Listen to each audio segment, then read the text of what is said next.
righty, we're both back. Hello, Pahrump. So we were when Dr. Christensen snuck in on the break. He was going to come in coughing, but we didn't allow him to do that. Anyway, we were talking about. He was curious about the Clinton thing too, and we both agree. I think she's a lot sicker than what is led to believe. I believe she does have a seizure disorder. I believe she does have with that brain or that clot or whatever it is that happened. I think she's probably on some type of medication. But I want to tell you that campaign trail is grueling. Yeah. And it is. And one of the things, and you know, I already like Trump over Clinton anyway. But here's a man that's I donated some money to his campaign, and they sent me the Art of the Deal sign. And I read about 3 or 4 pages in it. And you started in his first thing, it talks about his day, and it talks about him just doing this, this call, doing that. And you think about that, and you think that's exactly what our president should do. Because he is basically taking one problem, dealing with one problem, knowing another problem, dealing with another problem, dealing with another problem, and enjoying every one of those conversations and enjoying everything that he does, because that's just what he was bred for. And he's lucid, he's engaging, he's he never looks tired to me. No. I mean, the guy looks like he can go and go and go. Yeah, he's conditioned to do that, and that's the thing that, you know, they talk about, you know, as a doctor, about the conditioning that I went through, which was being on call 36 hours at a time, getting 2 hours of sleep and having to making decisions and having to do that when you're woken up in the middle of the night, and what are you going to do about the patient that's bleeding in the intensive care unit, and working on no sleep and those types of things. So it's kind of like anybody, any profession, whatever you do, you get the training that you need to be able to do to handle what you have to do. And he's been trained in that arena of dealing with difficult people and dealing with difficult situations. No, he's not the most politically correct person in the world, but insanity's doing the same thing, expecting different results, and we keep electing politicians, then we're going to continue to get the same bullshit we're getting out of Washington. And I watched something. I'm gonna tell everybody out there. It's on iTunes, okay? And it's called District of Corruption. It's like DC. It's called the District of Corruption. And it's made by Judicial Watch, okay? And they're the ones that are out getting all of the legal things to get the politicians to put their shit, you know, give them their stuff, okay? Get all the stuff they're trying to hide. And so if you spend the time to watch it, it starts with Clinton. It starts with Bill Clinton, and it shows how he sold out Washington. And then it goes to Bush, who basically was very secretive and was behind big energy. And then it talks about Obama. And here we are going to possibly elect another career politician, and I don't know if this country can take 4 to 8 more years of this bullshit of giving away everything we've ever worked for the past 100, 200 years. It's absolutely nonsense. So I went and seen that movie that that Indian producer, I can't think of his name. Oh yeah, did. yeah, I've seen it. Yeah, very, very, very, very interesting movie. I would say that everybody should see it, because it gives an accurate description of history pre-Civil War up to where we're at now. And one of the terms that come out in that, and you're hearing it more and more, is they talked about the African American on the plantation, and all the Democrats have done is move the African American from the plantation into the inner city, but nothing has really changed. right. And it's very accurate. I would just, you know, anybody that's interested in history should take the time. I think the movie's coming out on DVD here.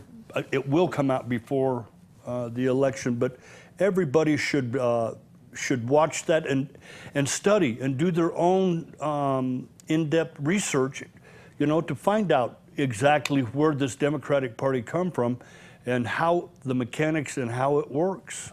Yeah, and it's amazing. We have Chuck on the phone. Chuck. Hey guys. How you doing?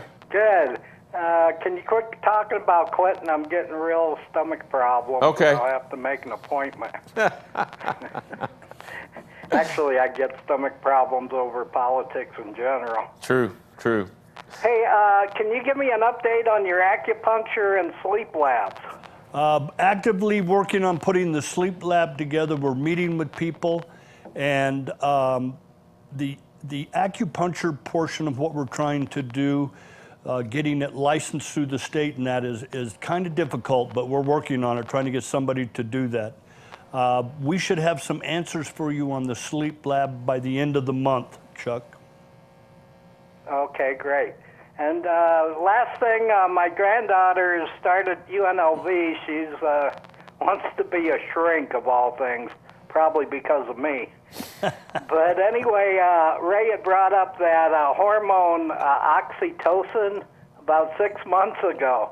And lo and behold, I went through her textbook, and there's a whole bunch on it. So it's a lot.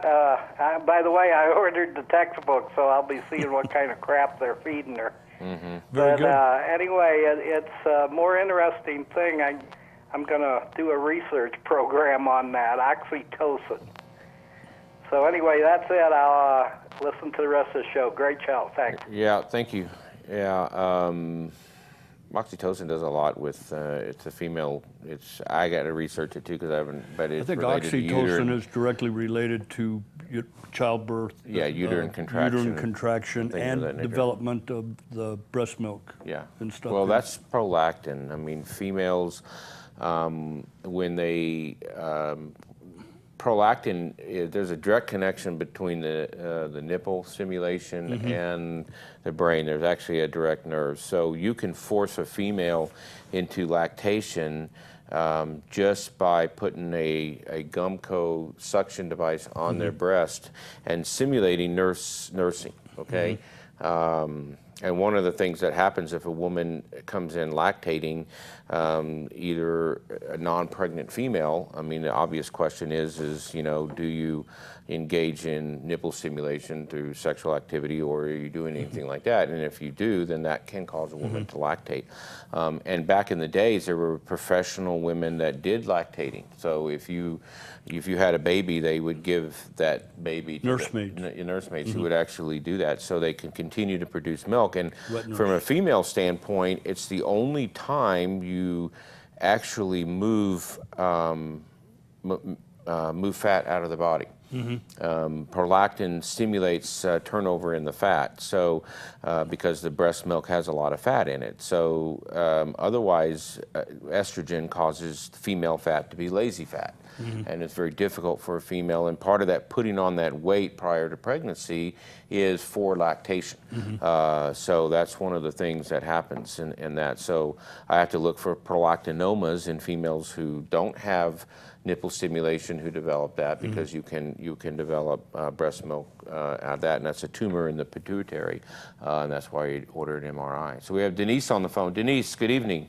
Good evening. I was talking about who were running for president and so forth. Is that okay? Oh yeah, do whatever you. We're not political candidates, so go right ahead. Oh, okay.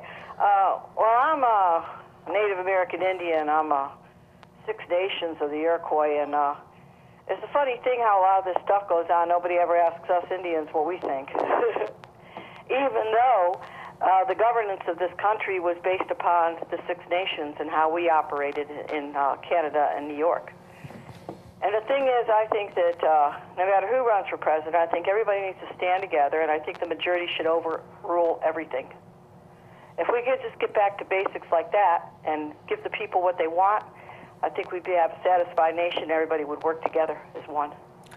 I agree with you, Denise. I think this electoral college was necessary in the day, but with the advent of technology, I just see it as a way to fix the elections, to be honest with you. It should be one. I mean, everything else should is be one popular man. vote. Yeah, everything is one man, one vote. Yeah. I mean, you look at the senators, you look at all the other offices that exist in this land, except the office of the president. It is one man, one vote, and I think the voter fraud is just horrendous today. Yeah. And I think that, you know, there should be IDs. There should be. You should prove that you are able to vote and that you have the right to vote. I mean, absolutely, everybody needs to be held accountable for their actions. Right, and none of this, you know, your dog and the dead people, that register to vote and all this other stuff. I just think that, and there's too much money involved in politics today, so Right. there's too much interest to fix the elections for what they want to do, and I think that I wouldn't care if it took a month to count the votes. That's what they should do. They should be, you know, hand counted locally and done everything that's electronic stuff. I heard when Obama was running for a second term that the all the votes are going to be counted off, even out of the United States and Spain. And I'm like, what the hell is that? Maybe just a rumor. I don't know. That's what I heard. It's absolutely, it's time that we fix it, but it has to start locally. It has to, you know, that movement has to start, and it's just, if you're a Democrat and you start the election with a 240 electoral college advantage, how can there ever expect to be a Republican president, ever? Absolutely, because when you start dividing, a house divided cannot stand, a country divided cannot stand. Too much Democratic, too much Republican. Let everybody vote. We got to get back to brass tacks, and the technology that you speak of, really, nature rules technology, so nature speaks volumes. It so does. we need to take care of our country, our land, and our animals, and that will ensure a better future for us all. Yep. I had this idea, and I know, you know, I was watching the TV, and I know that's not on that subject, but I explained it to someone else the other day. I was actually in Beatty yesterday, Sunday, seeing patients, and I said, you know, I look at Chicago, I look at all the inner cities, and wouldn't it be great if we promoted a national ceasefire day? I'm a very big advocate of the Second Amendment, but it has nothing to do with hunting. It has nothing to do with that. It has to be possessing guns against a tyrannical government. And anybody who doesn't understand that doesn't understand the Second Amendment, and don't let anybody else tell you anything else. That's right. But, and look at us Indians. We wouldn't still be here if we didn't have our bow and arrows. Yeah, and so, but a national ceasefire day is nothing more than to hopefully stem the tide of inner city violence, where if they could just lay down their guns for just one day, okay, just one day, and then proceed from there, you know, we might be able to make a difference. And that's why you know, I don't agree with this Black Lives Matter movement, Right. Because I believe that if Black lives really matter, you'll stop killing yourselves inside the inner city, and then everything else would make sense. So That's right, because all lives matter. all lives matter. Absolutely. Yeah, and So let's get up there and say all lives matter. well, it should be that, but I don't agree with just cops killing people. I think that that's a problem in general, but if it's certainly an unarmed, and with the advent of cameras and body cameras, those people will see justice. But this is just another thing to deter us from the real truth. Anyway, we got to go to break. Denise, hang on the phone if you want. We'll be right back. Thank Thanks, you very Denise. much for tuning All in. right, thank you. Uh-huh.